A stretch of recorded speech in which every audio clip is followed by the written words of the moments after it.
É com enorme prazer que apresentamos agora a professora doutora Daniela Seixas, médica neuroradiologista apaixonada pela tecnologia. Cofundou a TonyCap, uma startup de saúde digital, à qual se dedica atualmente como CEO. É membro da Comissão Nacional para as Tecnologias de Informática na Saúde da Ordem dos Médicos e hoje vem falar-nos do seu percurso de sucesso. Senhoras e senhores, professora doutora Daniela Seixas.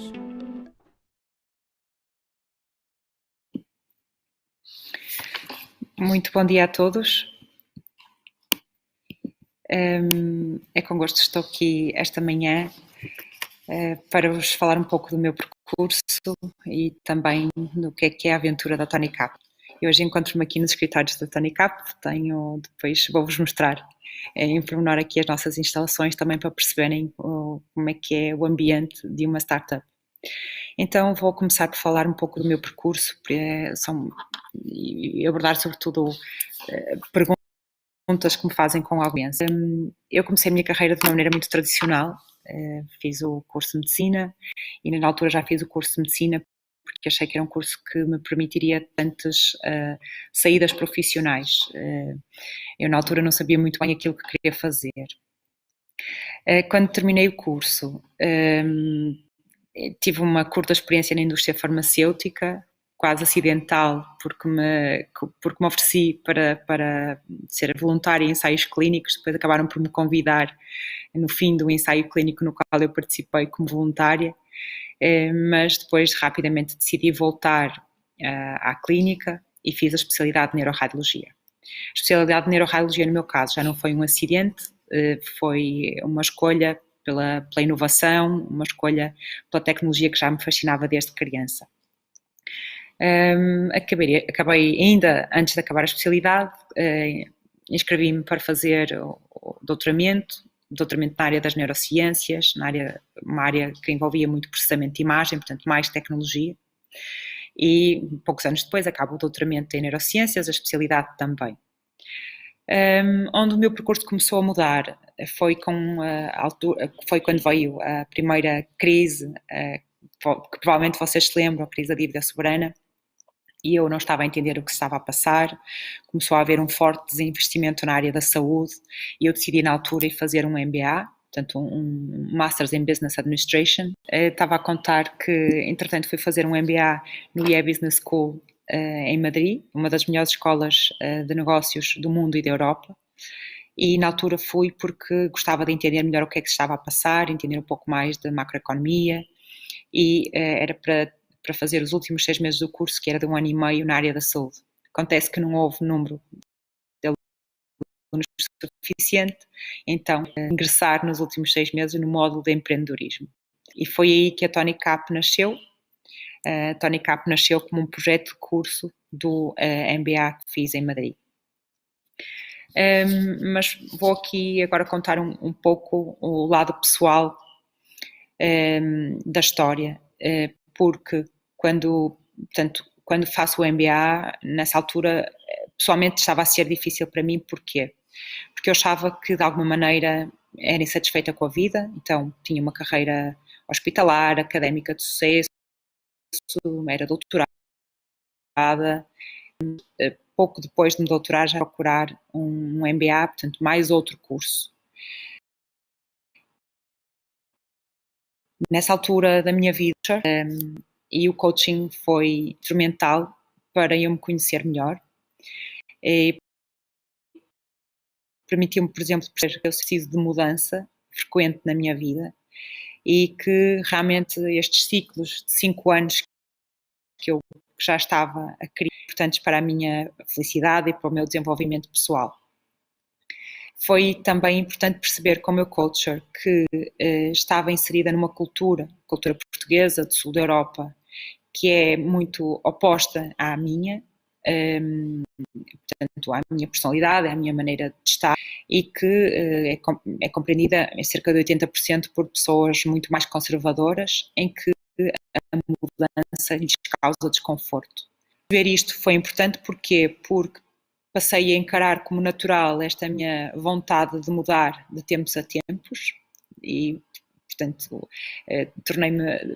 fiz as pazes comigo mesma e por outro lado serviu-me ainda mais para compreender melhor todos os outros que me rodeiam, que na sua maioria são pessoas mais conservadoras, e portanto também me permitiu trabalhar melhor com eles, saber respeitá-los melhor e até entender porque é que às vezes tinha algum conflito interpessoal com algumas destas pessoas, e muito se devia ao facto de eu estar sempre com ideias novas, sempre a querer fazer mais, e isso causava-lhes insegurança e incerteza. Portanto, depois defendiam-se em relação àquilo que eu gerava, no fundo, à sua volta. Depois, então, voltando aqui à história principal, a Tony Cap nasceu como um projeto de MBA. Eu, entretanto, continuei a minha carreira hospitalar e académica, só que a Tony Cap foi se tornando cada vez maior, cada vez mais importante, as horas do dia deixaram de chegar e eu tive que começar a fazer opções, ou seja, fui deixando parte das minhas responsabilidades gradualmente, até que assumi a tempo inteiro, já há 3 anos, a Tony Cap como diretora executiva. Então, agora vou falar um pouco da Tony Cap. A Tony Cap nasceu já de uma necessidade minha e de muitos outros médicos, claro, no fundo, quebrar aqui algumas barreiras que existem nos cuidados de saúde.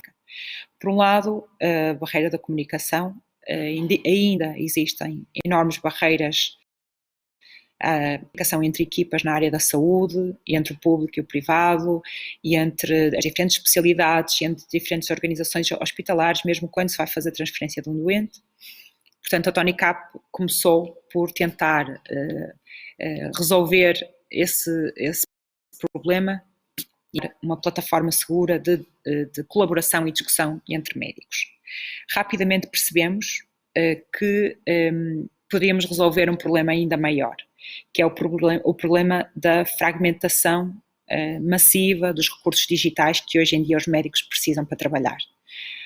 Portanto, todos vocês, neste momento, mesmo estando a estudar, já têm uma app para isto, uma app para aquilo, usam software para outra coisa, portanto, isso só se vai multiplicando ao longo da vossa carreira, enquanto ter softwares para trabalhar no público, no privado, e mesmo dentro de cada organização, às vezes softwares subponíveis em que tem que repetir registros, etc. E, portanto, a Tony Cap está a ocupar esse espaço.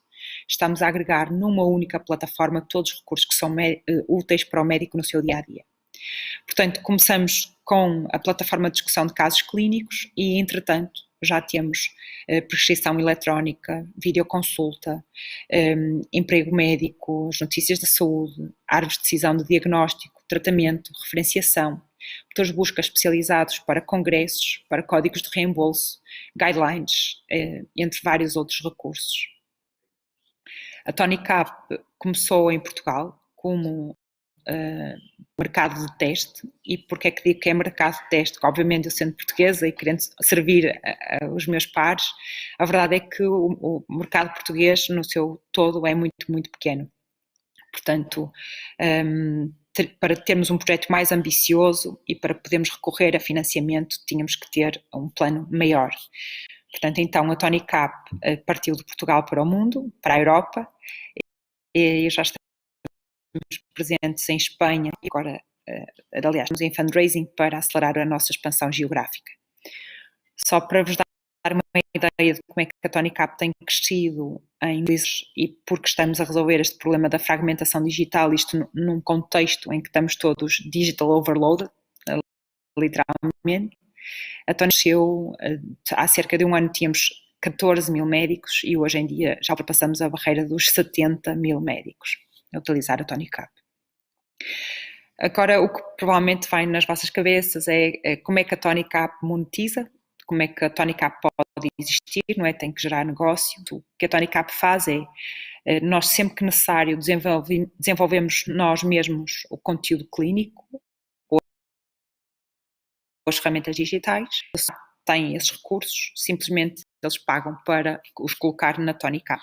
E, portanto, estamos a fazer, temos negócio com empresas de recrutamento médico, por exemplo, com a indústria farmacêutica, com a indústria de dispositivos médicos, com outras startups, e vamos ainda alargar o scope do nosso negócio com outros players da saúde que têm recursos que são úteis para os médicos, Qual é que é o segredo? É que nós, equipa Tony Cap, curamos tudo o que vai para a aplicação, portanto não deixamos nunca que entre publicidade, não deixamos que entre recursos que são só meramente informativos e não úteis, portanto estamos aqui a garantir que o produto é de facto útil para os médicos. Agora, contando um pouco como é que o que é que são, como é que se parte do zero até à internacionalização, por exemplo. Pronto, primeiro, quando uma startup é muito pequena, o que tem que compreender é que as pessoas que fazem parte da startup, que podem ser 2, 3, 4 pessoas, acabam por fazer um pouco de tudo. Portanto, é uma fase natural em que todos fazem tudo, em que o importante é, estudar, perceber onde é que os outros falharam e testar. Portanto, nunca podem assumir nada, têm que sempre testar aquilo que estão a assumir. Porquê? Porque por natureza o empreendedor é otimista e é muito fácil enganarmos a nós próprios. Uma ideia quando nós começamos com o ainda académico em 2015, inclusivamente fomos verificar se os médicos possuíam smartphones, se os médicos instalavam apps para uso profissional e como é que as utilizavam. E portanto, e já poderia parecer bastante óbvio que em 2015 já teriam smartphones e que utilizavam aplicações, mas nós precisávamos ter a certeza que o que estávamos a assumir era verdade. Portanto, o mesmo se passa com o produto. O produto, eu diria que é a área mais importante de qualquer empresa que queira desenvolver software, e o produto tem que ser pensado não por engenheiros, mas por pessoas de produto e pelos utilizadores finais desse produto. Portanto, foi isso que nós fizemos. Os primeiros mock-ups da Tony Cap foram desenhados por mim própria. Isso depois, portanto, toda a investigação de produto foi feita por mim na altura, os mock-ups foram desenhados por mim na altura e toda a investigação e esses primeiros mock-ups foram essenciais para comunicar à equipa de design de interfaces e de desenvolvimento de software exatamente aquilo que eu queria que se desenvolvesse. Porque se esta fluidez não for criada, o que acontece é que o produto final vai ser completamente diferente do que aquilo que o utilizador final imaginou. Pronto, outro ponto importante é que o utilizador final nem sempre sabe aquilo que quer e, portanto, trabalhar com o utilizador por um lado é muito bom, porque nos vai colocar o desenvolvimento de produto na direção certa, mas não podemos deixar nunca de seguir também a nossa intuição de empreendedor e também ouvir o que o mercado nos está a dizer, e ouvir o que o mercado nos está a dizer é investigar que outros concorrentes é que existem, o que é que eles estão a fazer, e isto tudo com muita profundidade. Outro dos maiores desafios relacionados com uma startup é ter investimento necessário para levar o projeto por diante. Em Portugal, hoje em dia, não é difícil conseguir investimento.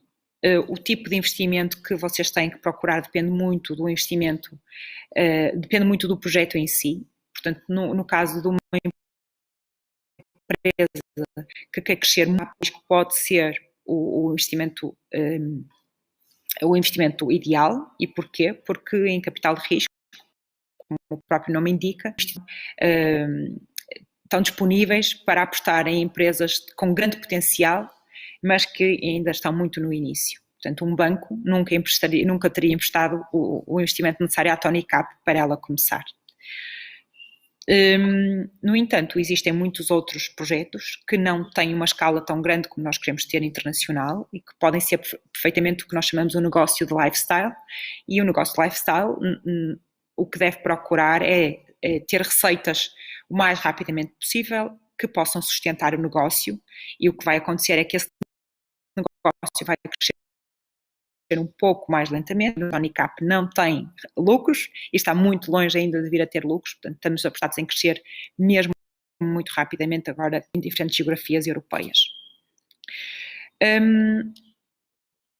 Os outros desafios que eu gostaria de destacar são as pessoas. Portanto, pronto, é um pouco romântico estar na posição em que eu estou, liderar uma equipa, hoje em dia já somos mais de 30 e devemos até ao fim do ano o número de pessoas na equipa, mas a verdade é que gerir pessoas é mesmo muito difícil, sobretudo quando se está numa empresa, numa startup que está a velocidade.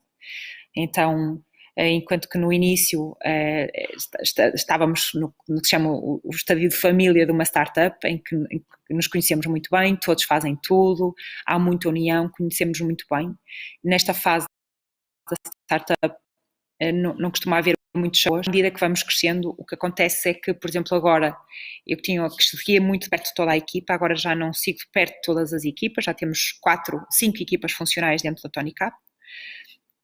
Já quando comunico na reunião de segunda-feira, em vez de ser um diálogo, já é mais broadcasting, para dar o mote da semana, e eu também já começo a trocar os nomes, já não conheço pessoalmente todos os membros da minha equipa.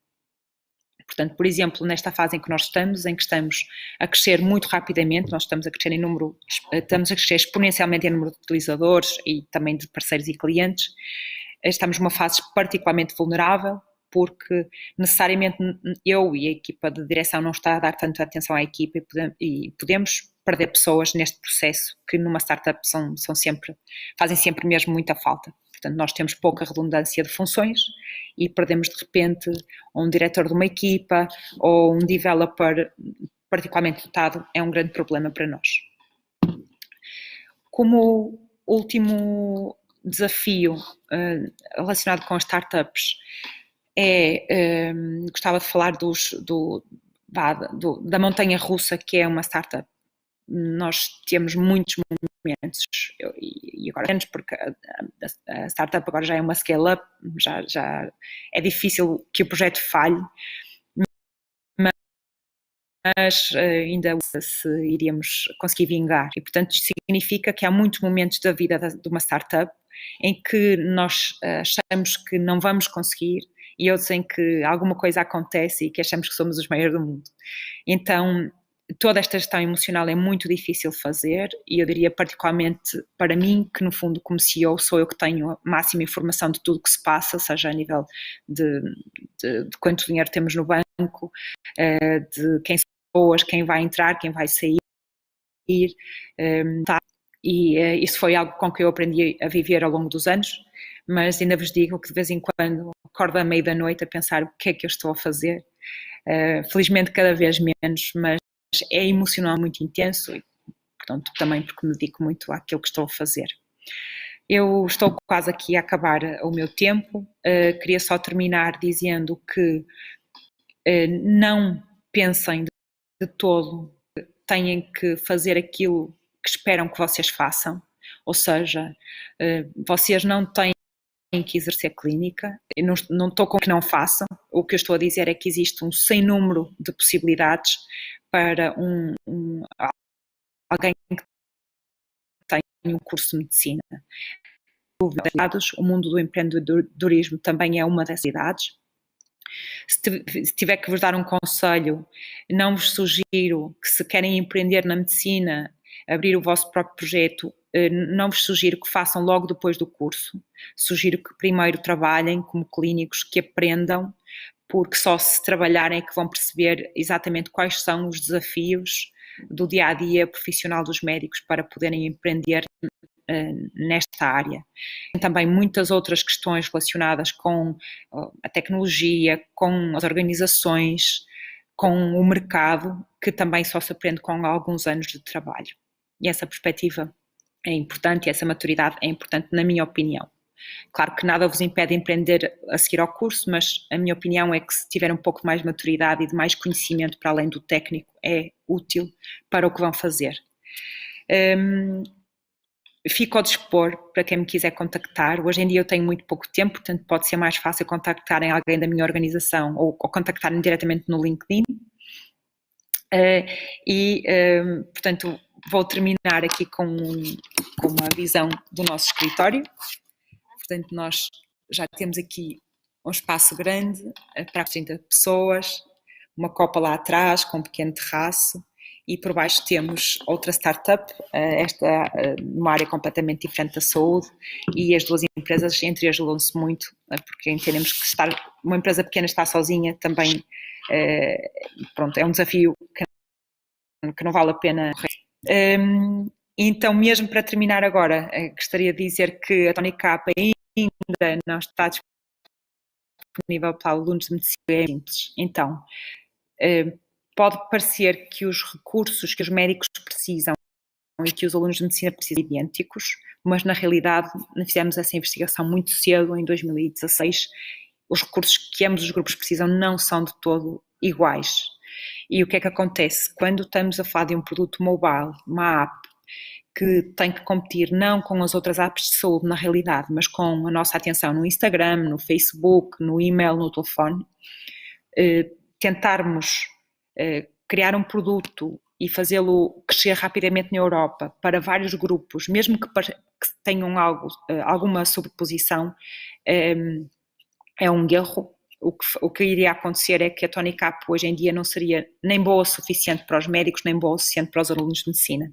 Portanto, peço que tenham um pouco mais de paciência até acabarem o curso para poderem registrar-se na TonyCap.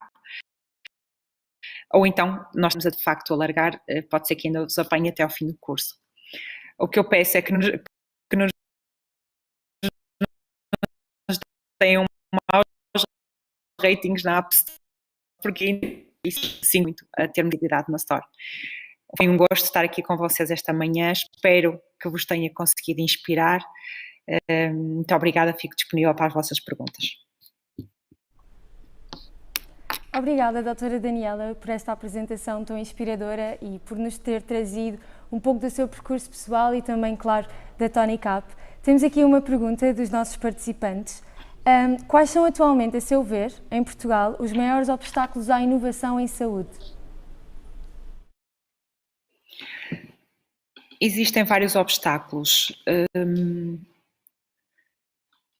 Eu acho que tem muito que ver com a execução.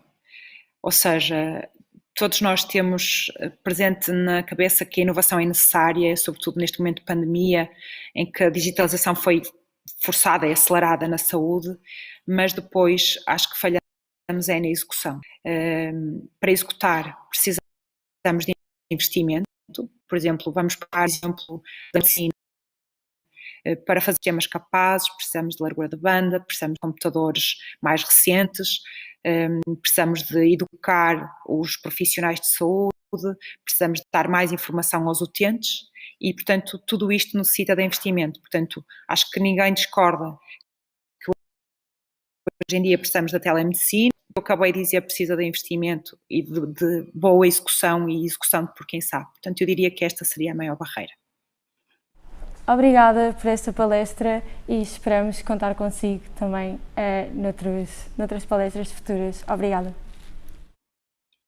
Muito obrigada, eu. Senhoras e senhores, vamos fazer um curto intervalo. A próxima palestra, com o Dr. Eduardo Rodrigues, começará em breve.